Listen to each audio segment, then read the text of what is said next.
You belong in cargo. Stop it right now. Look at this.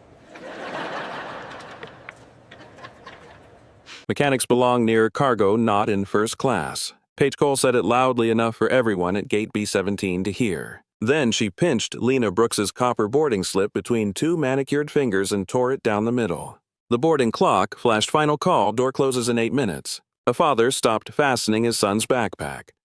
Behind the podium, the gate agent froze above the keyboard. Lena did not reach for the pieces. At 48, she had spent half her life around turbine blades and hydraulic lines where one careless choice could cost more than pride. A mechanic's badge hung from her grease-marked jacket.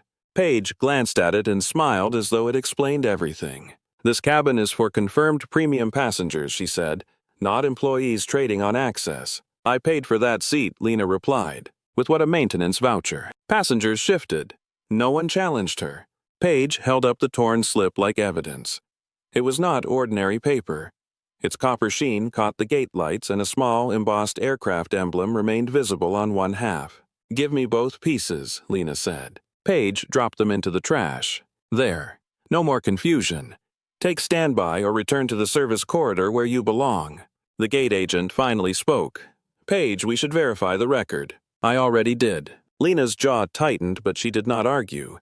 She removed her phone and called a number from memory. Paige laughed. "Calling your supervisor." "No." The answer changed the air. Lena watched the aircraft beyond the rain-streaked glass as a mechanic cleared the safety cone. When the call connected, she said, "This is Lena Brooks. Put airline counsel on the line." Paige's smile thinned. Station manager Daniel Ross arrived from the service office and surveyed the watching passengers. "What happened?" "Unauthorized upgrade attempt," Paige said. "I handled it." Lena ended the call. "Mr. Ross, pull the lease addendum for the aircraft assigned to Route 406. He blinked. "The aircraft lease. The executed addendum. Not the gate summary." Paige folded her arms. "Boarding closes in 6 minutes." Lena nodded once, then moved quickly. Daniel studied her and found no panic, only the calm of someone who knew which record mattered. He motioned to the gate agent. "Call the service office. Open the route file." Paige leaned toward him. "You do not delay a full cabin because a mechanic feels insulted." "This stopped being about the seat," Lena said. A printer began humming behind the podium. Paige's eyes flicked toward it. Daniel took the first page, scanned the header, and stopped. His thumb pressed into the margin. Paige reached for it. "What does it say?" He moved the document out of her reach. Lena spoke first. "Now pull the service log attached to yesterday's cabin reconciliation." Paige's voice sharpened. "There is no reason to do that." "If premium seat entries were changed after maintenance release," Lena said, "the log will show who changed them." The business traveler raised his phone again, openly recording. "Paige, notice, this is an internal matter." "No," Lena replied. "It became public when you made it public." The printer released another page. Daniel read it twice. Then he reached for the microphone. "Boarding is temporarily paused." Frustrated voices rose, but Daniel kept reading. Paige's face hardened. "You cannot ground a departure over a torn boarding slip." Lena lifted the trash bin, recovered both copper pieces, and placed them side by side on the counter.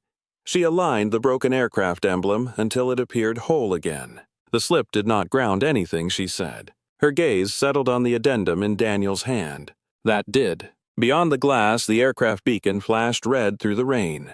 Paige believed she was protecting a private upgrade arrangement worth thousands of dollars. She did not yet understand why the woman she had humiliated knew the lease language, why the route file carried Lena's name, or what the service log would expose before sunset. To understand why, Lena carried a copper boarding slip instead of a digital pass, and why she had remained silent until Paige crossed one final line, the story had to begin 3 days earlier. 3 days earlier, Lena Brooks stood beneath the open engine cowling of a narrow-body jet while dawn pressed a gray line across the Atlanta skyline. The hangar smelled of hydraulic fluid, cold aluminum, and burnt coffee. Lena preferred it that way. Machines did not care what shoes she wore, which cabin she entered, or whether grease lived permanently beneath her fingernails. They cared whether she was right. She guided a flashlight along a fuel line, paused at a faint stain, and ran one gloved finger across the fitting. "Mark this coupling," she told the younger mechanic beside her. "It passes pressure now, but the seal is beginning to flatten." The mechanic squinted. The computer did not flag it. The computer cannot smell fuel. He leaned closer and caught the trace. Lena had worked aircraft maintenance for 26 years. She knew which vibration meant imbalance, which metallic click belonged to a cooling engine, and which quiet changes were warnings pretending to be harmless. People were harder. At 7:15, she signed the service log and removed her gloves. Her phone showed 2 missed calls from the assisted living center, where her father Samuel had lived since a stroke weakened the left side of his body. The second call included a voicemail. "Ms. Brooks, this is the billing office. We still have not received confirmation for next month's balance. Please contact us by Friday so we can hold his room." Lena replayed the message once, then deleted it. Friday was 4 days away. Her maintenance salary covered most of Samuel's care, but not all of it. The rest came from income produced by a small family trust her father had built slowly through equipment investments and aircraft partnerships. Most months, Lena never touched the trust paperwork. She let the administrators manage it and used only what Samuel needed. Recently, however, one of the trust's aviation leases had become tangled in a proposed route renewal deal. The airline wanted favorable terms. The leasing broker wanted a fast signature. Samuel's care facility wanted payment before either side finished negotiating. Everyone wanted something before Lena had time to think. Inside her locker, beneath a folded work shirt, rested a narrow copper-colored boarding slip. It was heavier than paper and warm from the metal locker. Samuel had given it to her when she was 12 after taking her to see an aircraft he had helped finance with 3 other mechanics. Back then, the slip had been part of a ceremonial first flight. Her father had polished it at the kitchen table until the embossed airplane shone. One day he had told her, "Someone will judge you by where you stand instead of what you know." Young Lena had laughed. Samuel had not. When that happens, do not spend your strength convincing them. Find the record. Records do not get tired. The copper slip had followed Lena through technical school her first overnight shift, her divorce, and every hospital corridor after Samuel's stroke. She rarely carried it outside work. That morning, she slipped it into the inner pocket of her jacket. At 9, Lena drove across the airport service road to meet Samuel at the rehabilitation clinic. He sat near the window in a navy sweater, his left hand resting motionless on the wheelchair arm. "You are late," he said. 8 minutes. That is late in aviation." His voice remained dry even when his body refused to cooperate. Lena handed him coffee and sat beside him. For several minutes, they watched aircraft rise beyond the distant runways. Samuel nodded toward her jacket. "You brought it." She knew what he meant. "The airline issued me a first-class seat for Friday's route review," Lena said. "They want me aboard when the leased aircraft returns to service. They want your signature. They want the trust's signature. Same thing now." Lena lowered her voice. "If I approve the addendum, the care balance is covered for years." Samuel's good hand tightened around the coffee cup. "And if the terms are wrong, they are not wrong. They are rushed. That is how wrong terms dress for work." Lena almost smiled. The proposed addendum assigned one of the trust-controlled aircraft to a profitable Atlanta route. In return, the airline would pay a stable lease rate and guarantee maintenance work for a local crew. On paper, it protected jobs in Samuel's care. But one section troubled her. It allowed cabin revenue adjustments to be bundled into route performance reporting. The language was broad enough to hide mistakes or manipulation inside an otherwise successful route. Lena had asked airline counsel for clarification. No answer had arrived. Her phone vibrated. A message from the station office confirmed Friday's departure and instructed her to collect a physical boarding credential at Gate B17. Below, it was another message sent from an unfamiliar internal account. "First-class inventory may change. Please follow cabin crew direction." Lena read it twice. Samuel noticed. Problem. Probably routine. I gave her the same expression he had used when she was 16 and claimed the smoke beneath her first car was probably routine. Find the record, he said. That afternoon, Lena returned to the hangar and opened the service log for Route 406. The aircraft had passed every mechanical inspection, but a strange notation appeared beneath the cabin release section. 3 premium seats had been reassigned after the maintenance sign-off. That was unusual. Maintenance logs recorded safety and configuration, not sales decisions. Beside the entry sat a crew identification code, PC-188.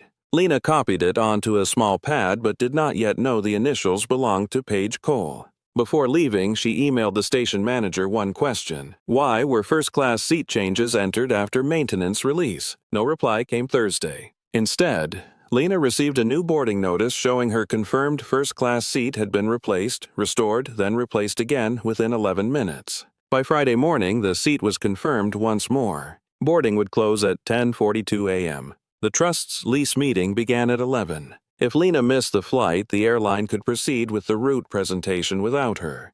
If she signed under pressure, Samuel's care would be secure, but she might attach his name to terms she did not fully trust. She placed the copper slip inside her jacket and headed toward Gate B17. Somewhere beyond the terminal glass Route 406 waited at the jet bridge, and someone inside the airline had already begun changing the record. By 10:15 Friday morning, Gate B17 had become a small theater of status. Business travelers clustered near the priority lane watching the aircraft through the glass. Families waited behind them with strollers, carry-ons, and tired children. Every few minutes, the gate display refreshed the same message, Atlanta to New York on time. Paige Cole moved through the crowd as if the gate belonged to her. She wore the polished calm of someone passengers trusted before she spoke. Her uniform was immaculate, her hair pinned without a loose strand, and her smile arrived exactly when someone important entered the room. To frequent flyers, Paige was attentive. To airport staff, she was efficient. To people she considered useful, she remembered names. Lena watched her greet a silver-haired passenger and quietly move him into first class without scanning a new boarding pass. "Mr. Keaton, we found something more comfortable for you." He handed Paige a folded envelope. She slipped it beneath the service folder on the podium. The gate agent beside her noticed, but said nothing. Lena stood near the charging station in her work jacket, carrying one small bag. She had already checked in twice because the airline app kept shifting her seat assignment. Each time the same first-class seat returned. 2A. The physical credential promised in the station message had not yet been issued. When Lena approached the podium, Paige continued typing. "I'm here to collect the boarding document for seat 2A, Lena said. Paige's fingers paused. Name, Lena Brooks. Paige searched the screen, then gave Lena a quick inspection from boots to maintenance badge. "This reservation is under review." It showed confirmed 10 minutes ago. Cabin inventory changes. Who changed it? Paige's smile remained in place, but the warmth disappeared. Operational decisions are not explained at the gate. Lena set her phone on the counter, displaying the confirmation. "I was told to collect a physical credential here." Paige glanced at the message. That instruction was probably automated. It came from the station office. "Then, the station office can fix it." Behind Lena, a passenger sighed loudly. Paige raised her voice just enough for the line to hear. "Some employee bookings require additional approval. Please step aside so I can help paying customers." Lena moved away from the counter. The words were deliberate. Paige had not called her a mechanic yet, but she had already assigned her place. A young baggage handler waiting for a jump seat gave Lena a sympathetic glance. He wore the same expression employees learned around powerful crew members. "I saw it, but I cannot afford to be involved." Paige understood that system well. Her private upgrade arrangement depended on it. For months, she had presented herself as the person who could solve premium seat problems. Certain passengers received favored treatment. Others paid unofficial service fees disguised as gifts, gratuities, or future favors. The arrangement survived because each individual change appeared minor. One seat restored, one traveler moved, one employee displaced. The route still departed on time.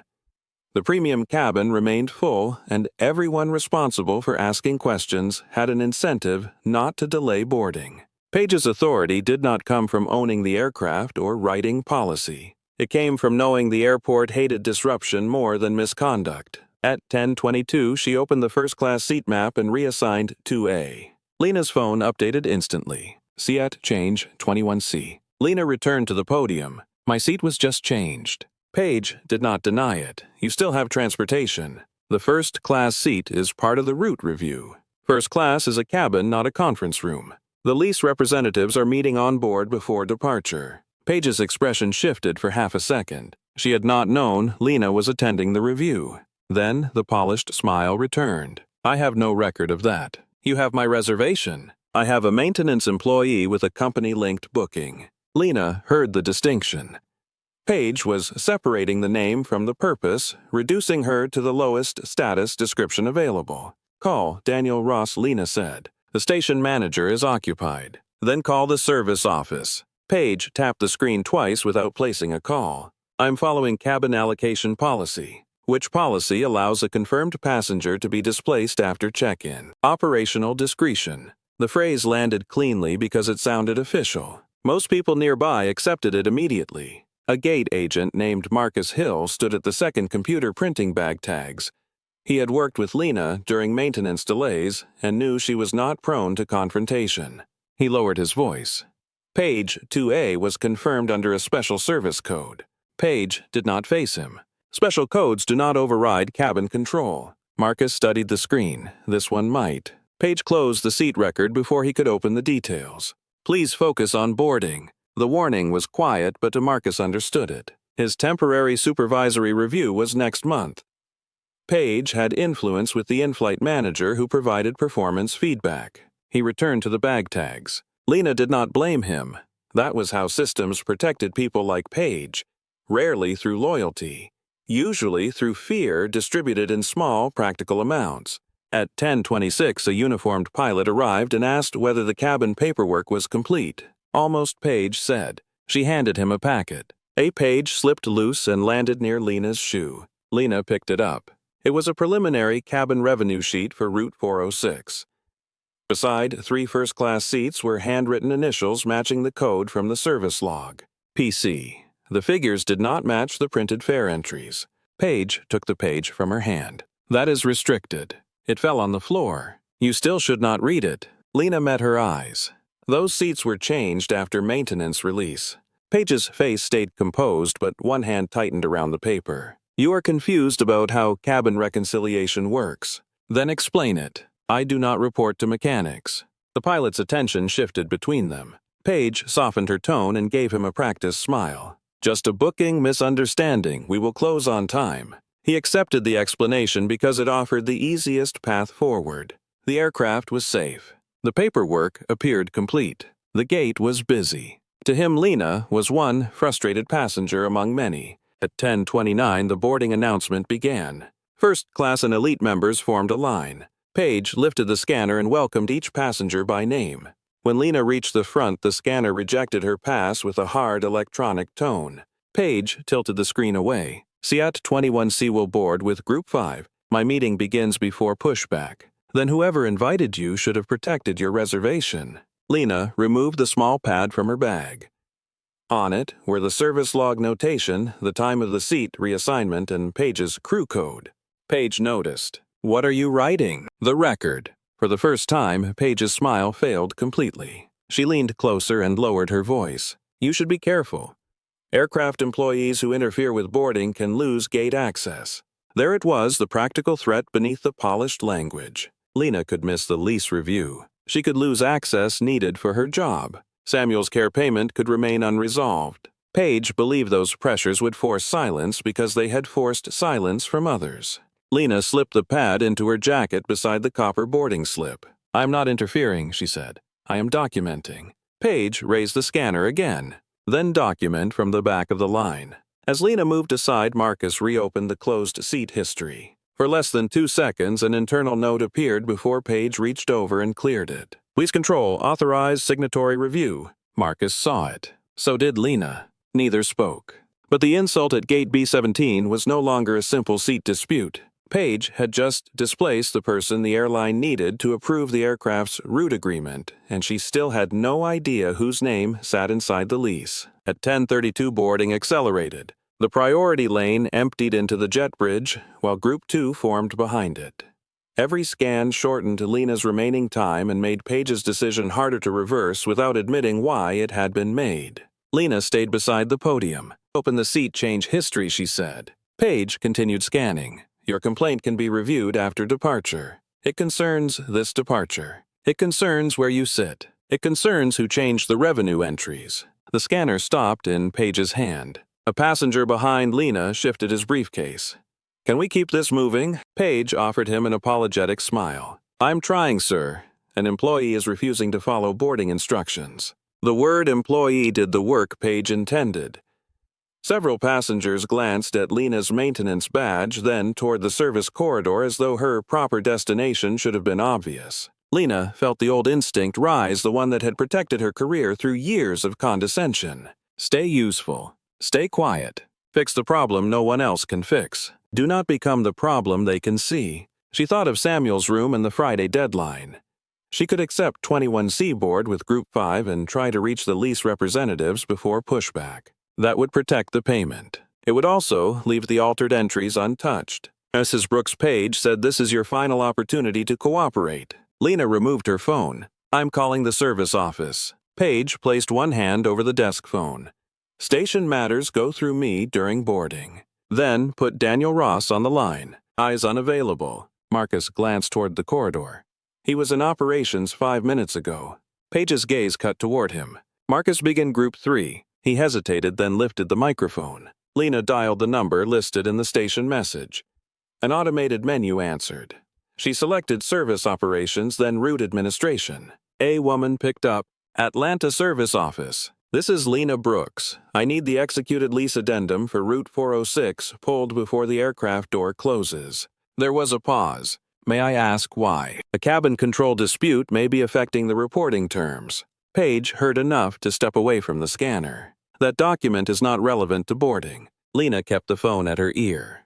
Who am I speaking with? Elaine Porter, Route Administration. Elaine, verify my authorization under the Brooks Fleet Trust. Keys clicked. Paige reached toward Lena's phone, then stopped when several passengers noticed. You cannot demand restricted records in a public gate area. I'm not asking Elaine to read it aloud. Paige dropped her voice. You are making this far worse for yourself. Lena heard the warning beneath it. What happens to me? Employees who misuse internal channels can have credentials suspended pending review. There was the first dismissal made personal. Not just a passenger removed from a seat. A mechanic threatened with losing the access required to do her job. Elaine returned to the call. Ms. Brooks, your authorization is valid. The addendum is stored in the station route file in the council repository. Send a retrieval notice to Daniel Ross. I can do that. And preserve the current cabin reconciliation record. Paige's hand went still on the podium. Elaine hesitated. Is there a suspected reporting discrepancy? Yes. I will mark it for retention. The call ended. Paige stared at Lena as though the polite woman in the work jacket had become someone else. You had no basis to do that. I saw mismatched entries. You saw one page you were not entitled to read. I also signed the service log your changes were attached to. Paige gave a short laugh. You signed a mechanical release. That does not make you an auditor. No. It makes me responsible for knowing what was added beneath my certification. The distinction reached Marcus. He reopened the service log on his terminal. Paige saw the screen and closed the folder on top of his keyboard. I told you to board Group 3. Marcus pulled his hands back. Those entries were time-stamped after Lena's release, he said. Paige's voice hardened. Cabin updates happen after release every day, not under a maintenance certification field. Paige removed the folder. You are misunderstanding the format. It was the partial clue Lena had feared. The entries proved something improper had happened, but not yet what or why. Paige could still dismiss them as a clerical mistake, and clerical mistakes rarely stopped aircraft. The gate display changed. Door closed in 5 minutes. A chime sounded from the JetBridge phone.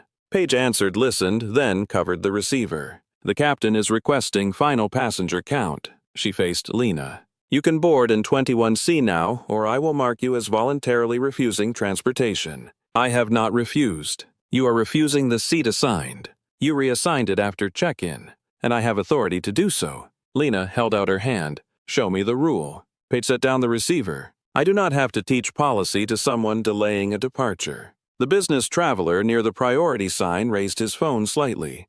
Its camera light blinked. Paige noticed and softened her expression. Ma'am, I understand you are disappointed. We have offered you a valid seat. Please stop creating a scene. The lie was cleaner than the insult. Now Paige was not threatening Lena. She was helping her. Lena's anger tightened into something more useful. My reservation was changed 3 times, she said. You attached premium seat adjustments to a service record, blocked the station manager, and threatened my credentials when I requested review. Paige's smile barely held. That is a very dramatic description of routine operations. Then, routine operations will survive documentation. Marcus printed the service log page before Paige could stop him. The printer released it with a mechanical click. Paige snatched the sheet. "You are not authorized to print this." Marcus swallowed. "It is a record tied to her certification. You are done at this station for the day." His face tightened. Lena saw what resistance cost when the person resisting lacked leverage. Marcus had not created the problem. He had only allowed the record to remain visible. "Do not punish him for my request," Lena said. Paige folded the page in half. He ignored a direct instruction. "Then put my name on the incident report." "I intend to." Lena could have backed down. Board 21C. Protect the lease meeting. Let Marcus carry the consequence for helping her. Instead, she placed her maintenance badge on the counter. "I will not enter that aircraft while a cabin record attached to my release is being altered." Paige stared at the badge. "You are refusing duty access. I'm drawing a boundary between my certification and your seat sales." That choice cost Lena the easiest path forward. If the flight left without her, the trust review could proceed under the airline's preferred interpretation. Samuel's payment would remain exposed. Her badge could be held during an internal investigation. But walking away would place her name beneath entries she believed were false. She would not buy security for her father with someone else's silence. The jet bridge phone rang again. Paige picked it up. "We are closing," she said. Then she looked directly at Lena. "Mark passenger Brooks as a no-show." Marcus did not move. Paige repeated it. "That is a direct instruction." Before Marcus could answer, a voice came from the corridor. "Do not change that record." Daniel Ross approached with Elaine Porter beside him and a sealed route folder beneath his arm. Paige's posture straightened. Daniel placed the folder on the podium. "Route administration flagged a preservation request," he said. "Nothing gets closed, deleted, reassigned, or destroyed until I understand why." His eyes dropped to Lena's maintenance badge on the counter, then to the service log page clenched in Paige's hand. What exactly happened here? Paige inhaled, already preparing the version that had always worked before. Lena reached into her jacket and felt the edge of the copper boarding slip. She had not come to Gate B17 intending to expose anyone, but Paige had threatened her work, punished a witness, and tried to lock altered entries beneath Lena's name. Silence was no longer the safer choice. It was evidence being surrendered, and with 4 minutes left before the aircraft door closed, Lena decided she would force every relevant record into the open. Paige gave Daniel Ross the version she had prepared before he reached the podium. Lena had challenged a routine seat reassignment, disrupted boarding, accessed restricted paperwork, and encouraged another employee to ignore instructions. Paige described each decision in the language of safety and order. By the time she finished, Lena sounded less like a passenger and more like a threat to the departure. Daniel opened the sealed route folder but did not remove the contents. "Lena," he said, "did you refuse seat 21C?" "I refuse to let altered cabin entries remain attached to my maintenance release without review." "That is not what I asked," Paige said. Daniel raised one hand. "Did you refuse the seat?" "I said I would not board until the record was preserved." Paige faced the gathering passengers. There, she admits it. Boarding had stopped completely. Travelers crowded around the podium, some irritated, others curious. The business traveler continued recording. A child near the priority lane clung to his father's sleeve as voices sharpened around him.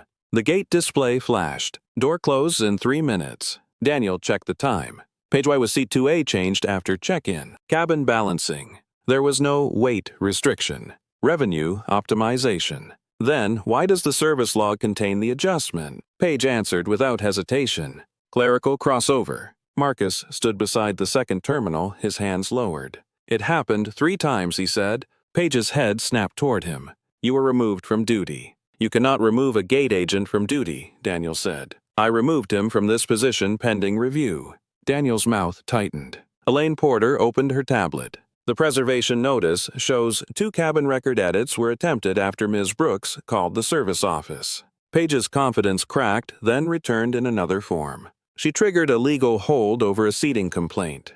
That is misuse of authority. Lena heard the accusation beneath the accusation. Paige wanted everyone to believe Lena had invoked power only after being denied luxury. Not to protect a record. Not to protect Marcus. Not to protect the trust. To protect a first-class seat. "You think this is about 2A, Lena said. Paige laughed softly. "You have delayed an entire flight because you could not accept economy." A murmur passed through the crowd. The statement gave angry passengers a simple explanation, and simple explanations traveled faster than complicated truth. A man near the boarding lane called out, "Just take the seat." Another passenger added, "Some of us have connections." Paige let the comments build before speaking again. This is what happens when employees believe access makes them customers. Lena felt the copper slip against her chest. Samuel had warned her that people would judge where she stood instead of what she knew. He had not warned her how easily a crowd could join them when time was running out. Daniel removed one document from the folder. Paige placed her hand over the page before he could unfold it. "We do not need confidential lease material in front of passengers." Daniel stared at her hand until she withdrew it. "You said the document was irrelevant." "It is irrelevant to boarding." "Then it cannot harm your explanation." Paige's voice lowered. "You are risking an on-time departure and a major route agreement over the complaint of a mechanic." The title was no longer neutral. Mechanic meant lower rank. Mechanic meant replaceable. Mechanic meant someone whose knowledge ended at the aircraft door. Daniel glanced at Lena's grease-marked jacket. "Were you scheduled to attend the route review?" "Yes." "In first class?" "Yes." "Why?" Before Lena could answer, Paige cut in. "Because someone used a company relationship to secure special treatment." Lena's restraint thinned. "My reservation was issued under the lease review." "You keep saying that as though it makes you an owner." The sentence landed harder than the earlier insults because Paige delivered it quietly, almost kindly. Then she reached toward Lena's jacket. "What is that?" The edge of the copper slip had become visible above the inner pocket. Lena covered it with one hand. "Leave it." Paige smiled at the passengers. "She has been carrying some ceremonial pass and presenting it like an authorization credential. I never presented it to you. You demanded first-class access while holding it. It is personal. Then it has no place in an operational dispute."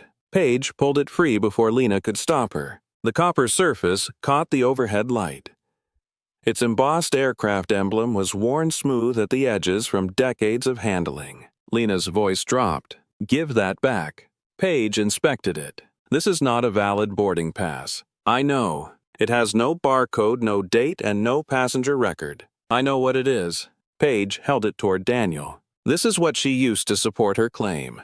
"That is false," Lena said. Paige's smile sharpened. "Then you will not mind if we remove the confusion." She tore the slip through the embossed aircraft emblem. The sound was small. It still reached everyone. For a moment, Lena did not see the gate or the watching passengers. She saw Samuel at the kitchen table polishing the copper until his reflection bent across it. She heard him telling a 12-year-old girl that records did not get tired. Paige dropped the pieces into the trash. "Mechanics belong near cargo," she said, "not in first class." No one complained about the delay now. The humiliation had become too intimate to mistake for policy. Marcus stared at the trash bin. Elaine stopped typing. Daniel's face changed, but Paige mistook his silence for support. She pointed toward the service corridor. "Return her badge, mark her as refusing transport, and let this flight leave." Lena remained still. She could feel anger pressing against every careful habit she had built over 26 years. Paige wanted an outburst, a raised voice, a hand reaching across the podium, anything that could transform cruelty into a security issue. Lena gave her none of it. Instead, she took out her phone and called airline counsel. "This is Lena Brooks," she said when the line connected. "I am at Gate B17 with Daniel Ross and Elaine Porter. Pull the executed aircraft lease addendum for Route 406.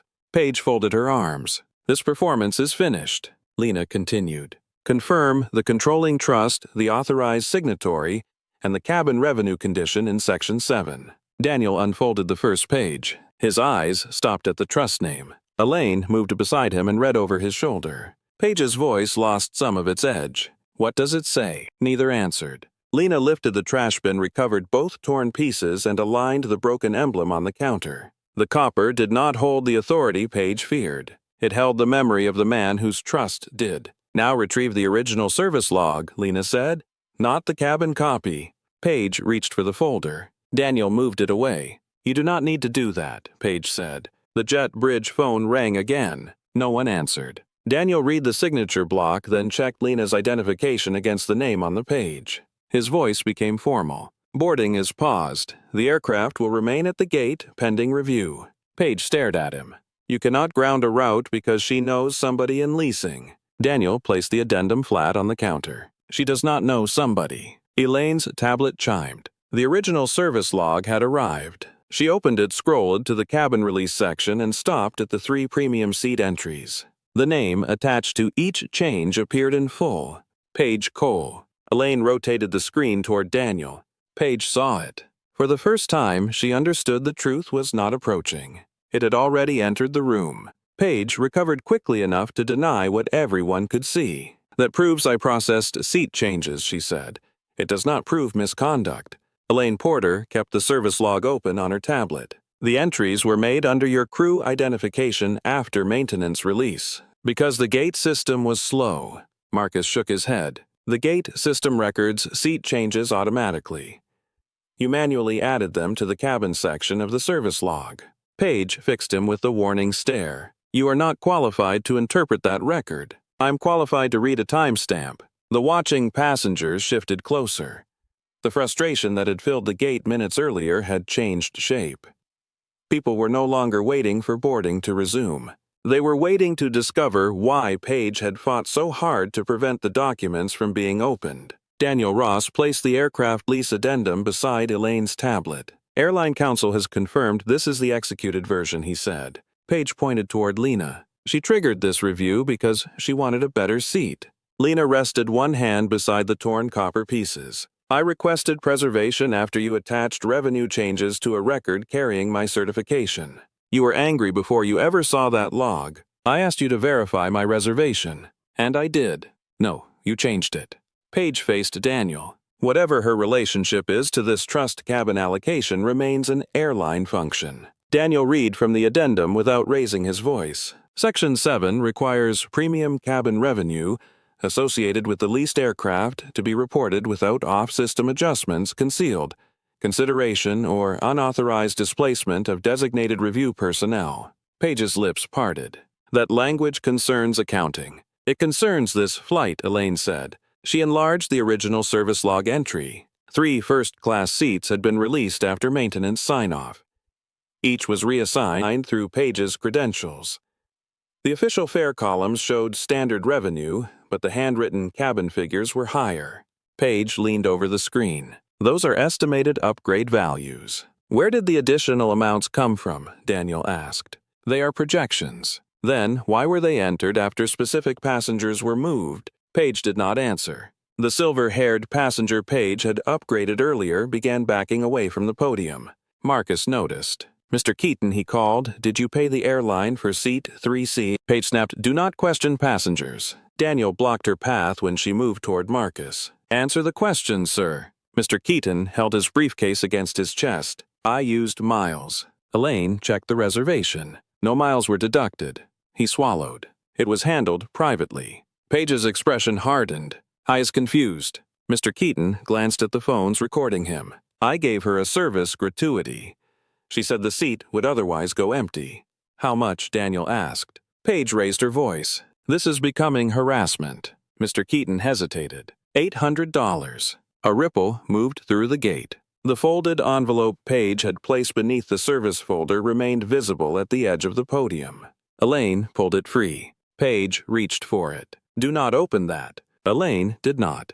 She handed it to Daniel, who held it without breaking the seal. We will preserve it for the review. Paige's composure began to separate from her voice. One passenger giving a gratuity does not invalidate an aircraft lease. Nolina said. Hiding it inside route performance might. Paige dismissed her with a short laugh. You repair engines. You do not negotiate lease structures. Lena met her gaze. My father negotiated the original structure. I have administered his voting interest for 6 years. Daniel slid the addendum across the counter until the signature page faced Paige. At the top appeared the legal name of the aircraft owner, Brooks Fleet Trust. Below it, beside the title, Authorized Managing Trustee, was Lena Brooks's signature. Paige read it once, then again. The surrounding passengers understood before she did. Lena had not been an employee trying to borrow first-class status. She was the person whose approval determined whether the aircraft remained assigned to the route. The copper slip had never been her proof of authority. The addendum was. Paige's voice dropped. You own this aircraft. The The trust controls the lease, Lena said. There is a difference. But you work maintenance. Yes. The simplicity of the answer stripped away the hierarchy Paige had built. Lena did not maintain aircraft because she lacked power. She maintained them because it was the work she had chosen and mastered. Daniel continued reading. The addendum also states that any material manipulation of premium cabin reporting permits the trust to suspend route authorization pending review. Paige stared at the document.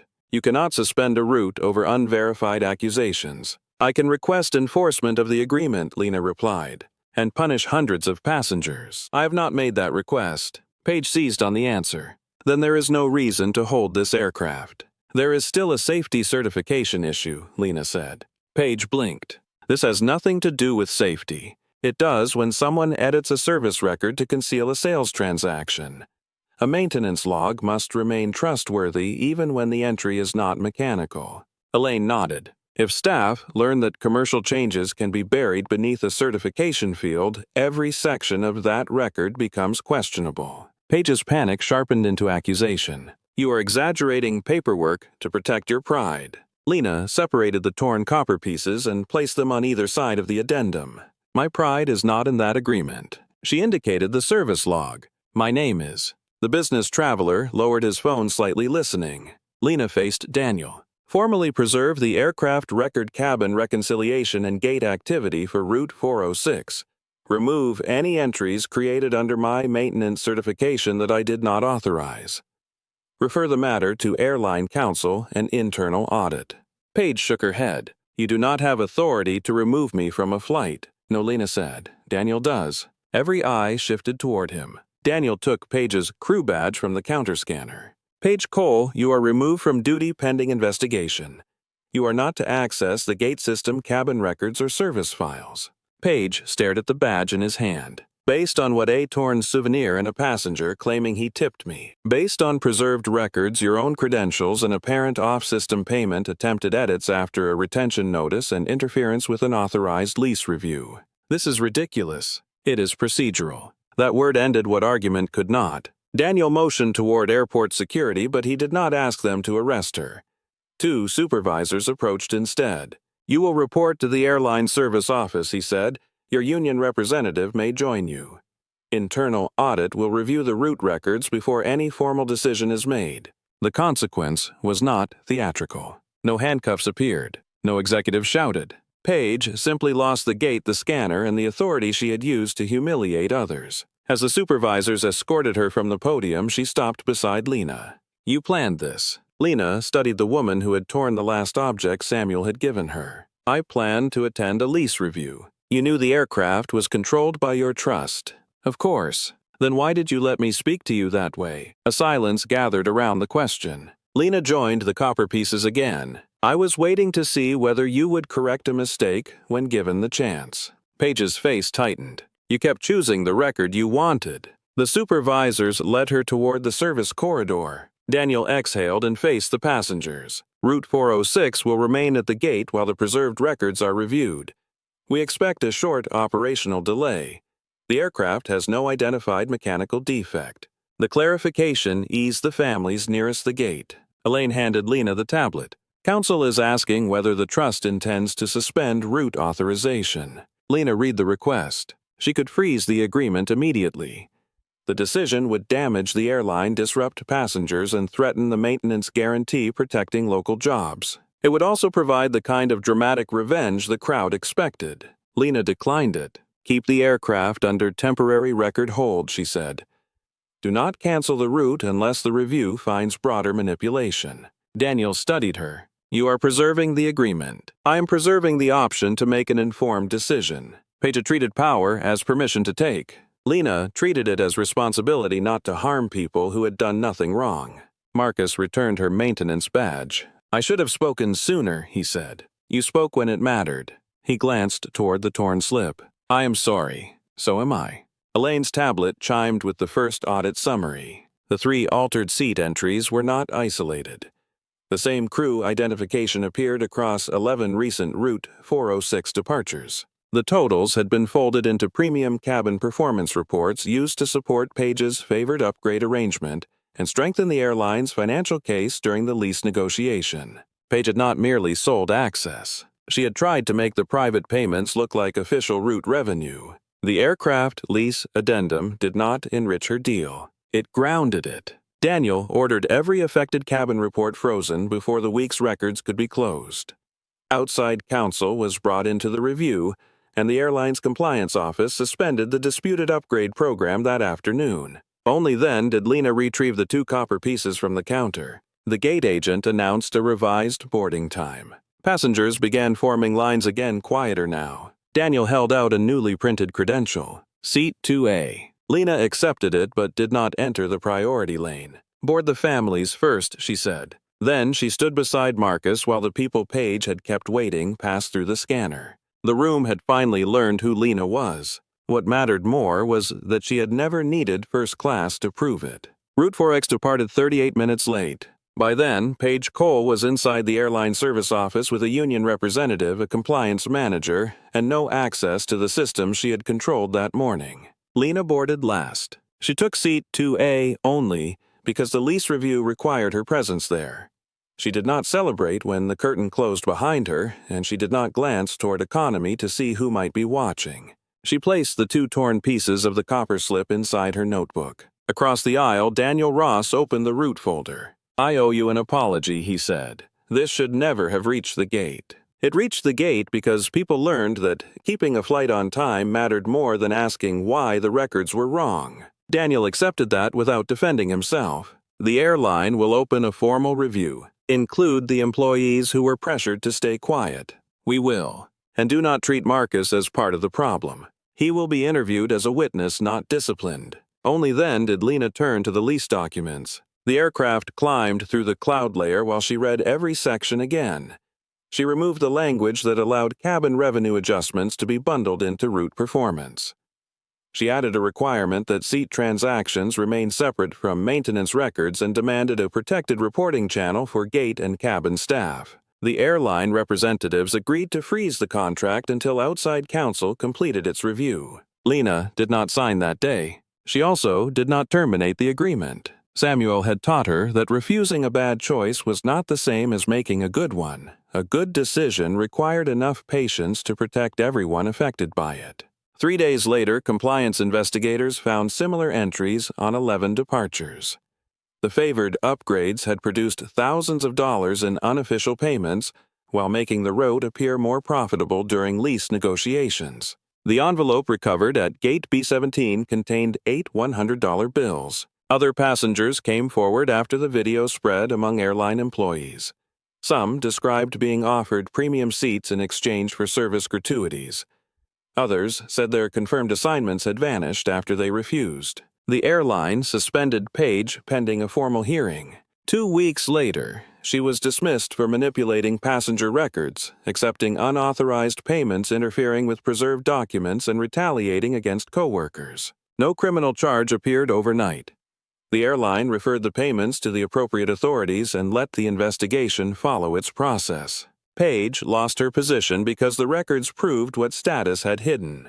The institution changed more slowly. Daniel ordered a review of every premium cabin reassignment on trust-controlled aircraft.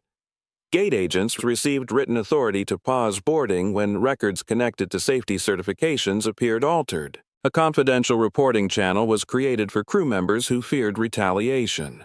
Marcus was made permanent lead agent at Gate B17 after the investigation confirmed he had preserved the original service log under pressure. When Lena congratulated him, he shook his head. "I almost stayed quiet." "Almost is not the record," she said. "What you did is..." The revised lease was signed 6 weeks later. It preserved the local maintenance work, separated cabin revenue from route performance calculations, and prohibited off-system upgrades on the aircraft controlled by the Brooks Fleet Trust. The new agreement also covered Samuel's care for the foreseeable future. Lena brought the final document to his room on a Sunday afternoon. He sat near the same window, watching aircraft disappear into the summer haze. His left hand remained still, but his eyes were alert. "You read every page?" he asked. "Twice. Only twice. 3 times. That is better." Lena placed the revised addendum on his table. Samuel scanned the first page, then studied her face. "You signed it." "I did." And the terms. Clean. He nodded toward her notebook. What happened to the copper slip? Lena removed the 2 pieces and laid them across his blanket. Samuel's good hand touched the torn emblem. For several seconds, neither spoke. I should have protected it better, Lena said. Samuel gave her a tired smile. You protected what it meant. The following week, Lena took the pieces to a small metalworking shop near the airport. She did not ask for the tear to be hidden. The craft worker joined the halves with a narrow silver seam, leaving the damage visible. When Lena returned for it, the aircraft emblem was whole again, but a bright line crossed its center. She carried it back to the hangar. Instead of locking it away, she placed it inside a clear frame above the desk where young mechanics completed their first certification logs. Beneath it, she added a small brass plate. Find the record, protect the name beneath it. Months later, a newly hired mechanic asked why the old boarding slip was broken. Lena checked the torque settings on his work before answering. Someone thought tearing it would erase what it represented. Did it? No. She handed back his inspection sheet. Objects can be damaged. Records can be challenged.